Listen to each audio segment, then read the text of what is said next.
તો આજે દેશભરમાં વિજયાદશમીની ઉજવણી થઈ રહી છે। ગુજરાતભરમાં પણ વિજયાદશમીની ઉજવણી થઈ, શસ્ત્ર પૂજન પણ કરવામાં આવ્યું। ત્યારે આજે વડોદરામાં વિજયાદશમી નિમિત્તે અનોખો કાર્યક્રમ યોજવામાં આવ્યો હતો। ગૌ ગંગા ગાયત્રી કાર્યક્રમ અંતર્ગત યોજાયો હતો અને અહીંયા શસ્ત્ર અર્પણ કાર્યક્રમ યોજવામાં આવ્યો હતો।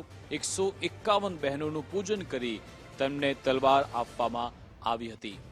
भाई पति के पिता की हाजरी में पूजन करी तलवार तेमने अर्पण करवामां आवी हती। बहनों सशक्त बने, आत्मनिर्भर बने ते माटेनो आ कार्यक्रम योजवामां आव्यो हतो। बेन एना भाई ने दुर्गा शस्त्र अर्पण करे छे के भाई तू आ गौ गंगा गायत्री अने सिंदूरनी रक्षा कर, अने दीकरी एना पिताने आपशे के पिता तमे गौ गंगा गायत्री सिंदूरनी रक्षा करो।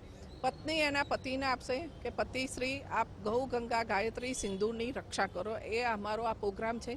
अमे 151 दुर्गा शस्त्रનું વિસ્તરણ કરીએ છીએ। એમાં મારી સમગ્ર ટીમ મને સાથ સહકાર આપે છે, તારે હું આ પ્રોગ્રામ કરી શકી છું।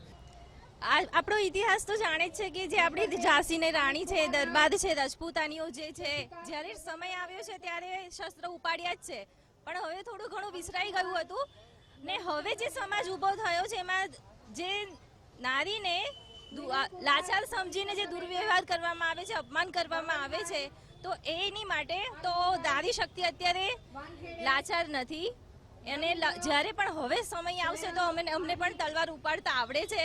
તો એની માટેનો મેસેજ છે કે તલવાર લઈને અમે પણ આગળ આવીશું ને તમારી માટે, ભારત માટે અમે સશક્ત છે અને ઊભા